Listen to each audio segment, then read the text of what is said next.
HTML5 या hyper text markup language 5 के बारे में आज बात करेंगे। जो पहली चीज है इसमें, जो HTML5 में है, हम इसको बहुत डिटेल में देखने वाले हैं कि ये एक कोई सिंगल एंटिटी नहीं है। आप ये मत समझिए जैसे HTML है, जैसे HTML हम जानते हैं कि हमारे पास कुछ टैग्स होते हैं, हम स्टार्ट करते हैं, बॉडी लिखते हैं और डिवीजन देते हैं, इस तरीके से पैराग्राफ देते हैं, उसके हम अंदर जावास्क्रिप्ट एम्बेड कर सकते हैं। तो कोई एक सिंगल एंटिटी नहीं है, इसमें बहुत सारी चीजें हैं। पहली चीज तो यह है कि इसका रिवीजन है, यानी कि जो HTML आपने यूज किया है इसका 5th रिवीजन है, इसलिए इसको HTML5 कह रहे हैं। CSS3 है इसमें, कैस्केडिंग स्टाइल शीट 3, ध्यान दीजिएगा।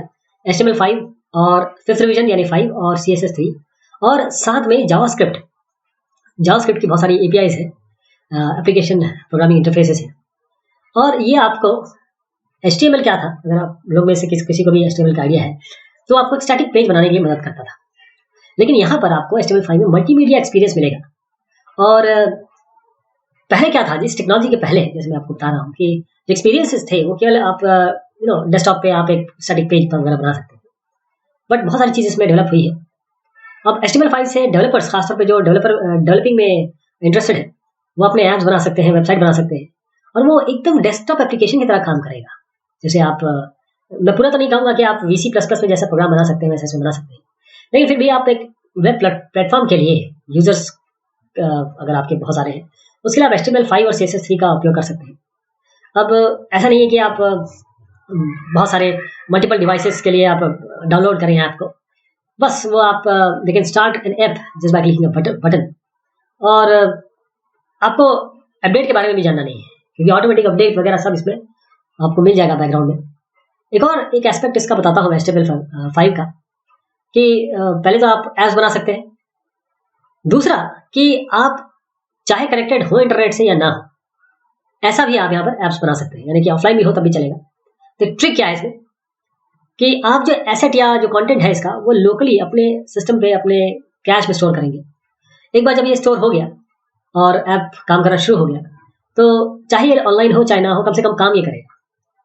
एक और पॉजिटिव एस्पेक्ट इसका ये है, जो ऑफलाइन फीचर के बारे में मैं बता रहा हूँ, ये आपका डेटा स्टोर करेगा कैश में, और इस तरीके से करेगा कि ये डेटा रिटेन होगा। अगर आप पेज को रीलोड करते भी हैं, अगर रिफ्रेश कर दे पेज को, तो भी ये आपके पास डेटा रहेगा। HTML5 के साथ बहुत सारे आप ग्राफिक एलिमेंट इसमें आ गए हैं, एनिमेशन है, गेम्स है, मूवीज है, ये सब आप कर सकते हैं।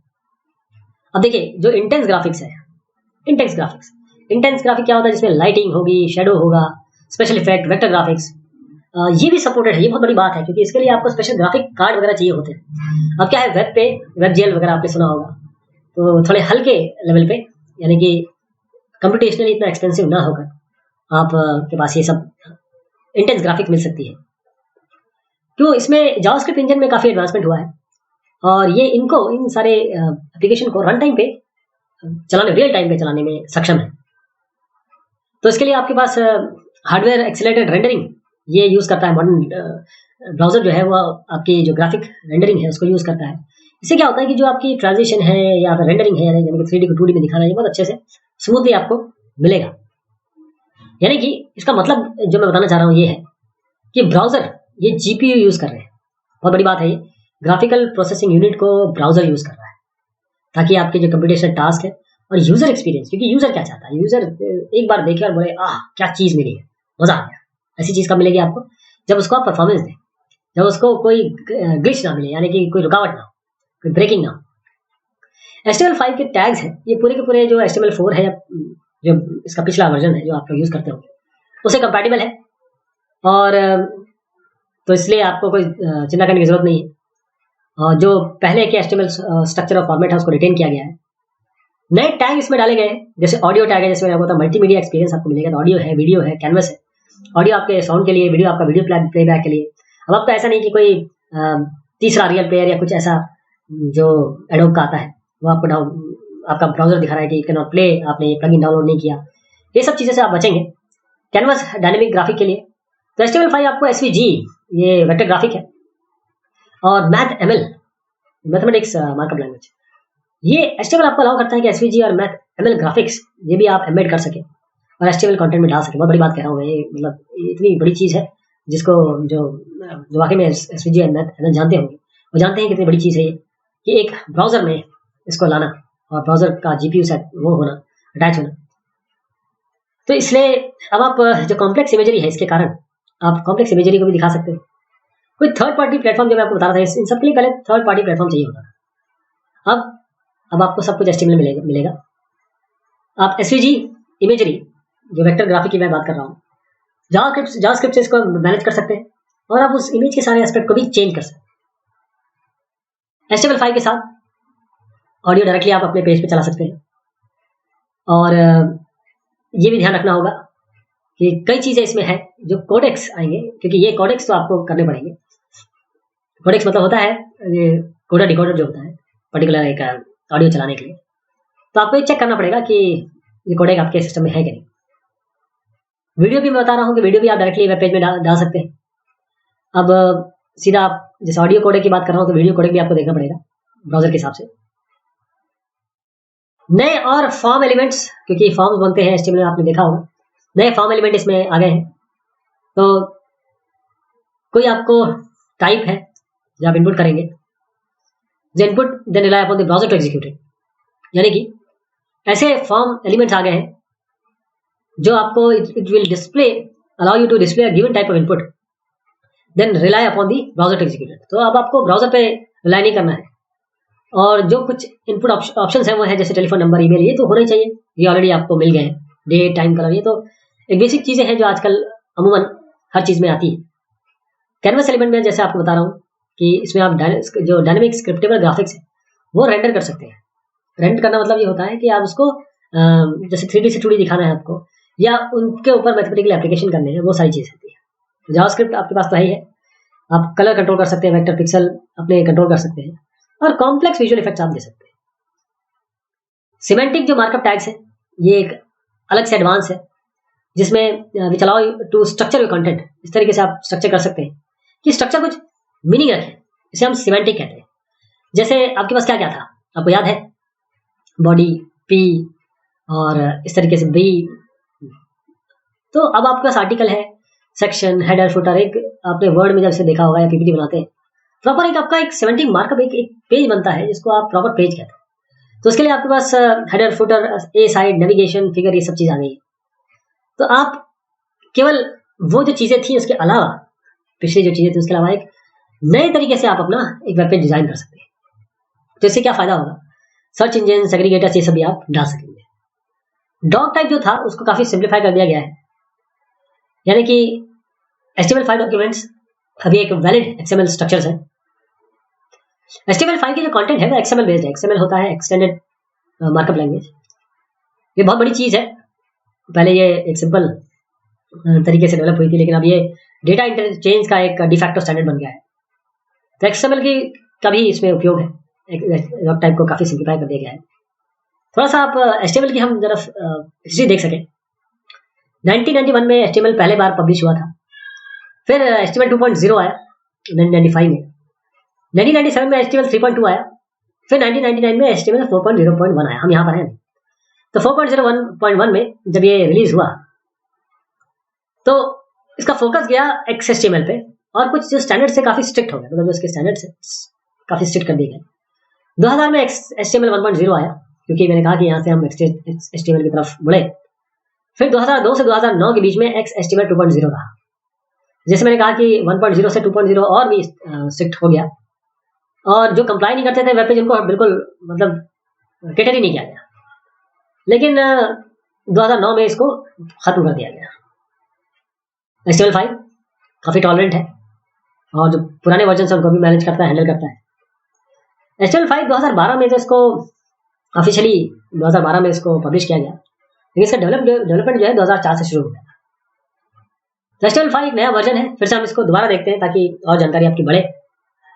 HTML5 एक नया वर्जन है HTML का, और क्योंकि सारे वेब ब्राउज़र अभी से नहीं करते हैं सपोर्ट, लेकिन अमूमन सारे कर जाएंगे, क्योंकि एक ऐसी टेक्नोलॉजी है जो एक तरीके से रेवोल्यूशन कह सकते हैं।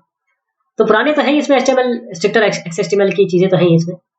इसके अलावा डाइवर्स टूल भी आ गए हैं इसमें, तो अभी तो काम इसमें चल रहा है और 2018 तक आपको पूरा तरीके से डिफाइंड और सपोर्टेड मिल जाएगा। तो HTML का गोल ये है सबसे पहले HTML5 का। हर बार मैं HTML बोलूँगा तो HTML5 समझेगा पहले तो ये है कि जितने भी वेब पेजेस है उसको सपोर्ट किया जाए, और आपको पुराने मतलब you don't have to go back, और तो ओल्डर वेबसाइट को आपको बार बार बैक ट्रैक नहीं करना है।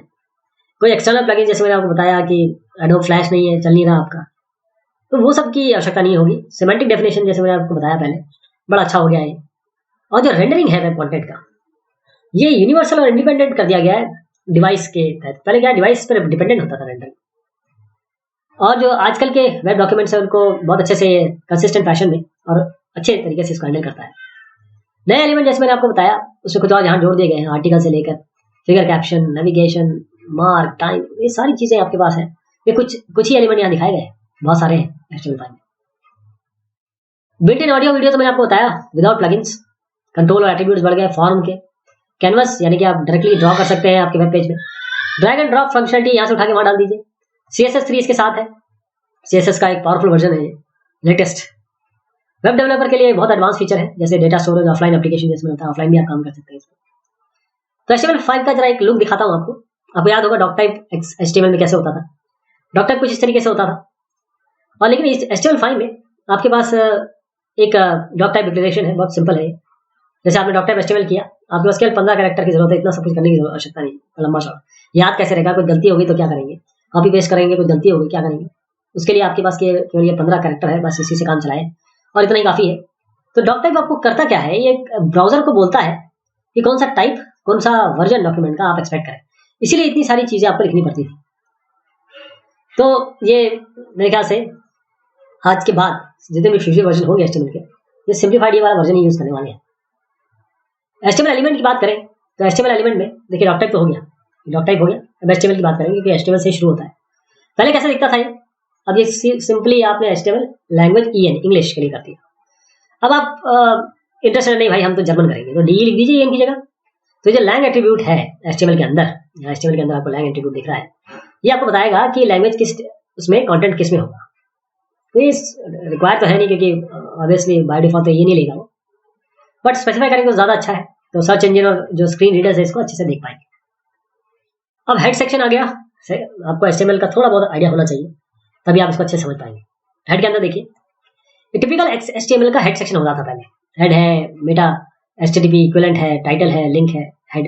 अब HTML5 में आपके पास हेड तो है, मेटा कैरेक्टर स्ट्रक्चर में आपने ये यूनिकोड UTF-8 दे दिया, टाइटल आप यहाँ दीजिए, लिंक आपका इस तरीके से दीजिए, ये सब करने की जरूरत नहीं है, आप सीधा HTML दीजिए style.css।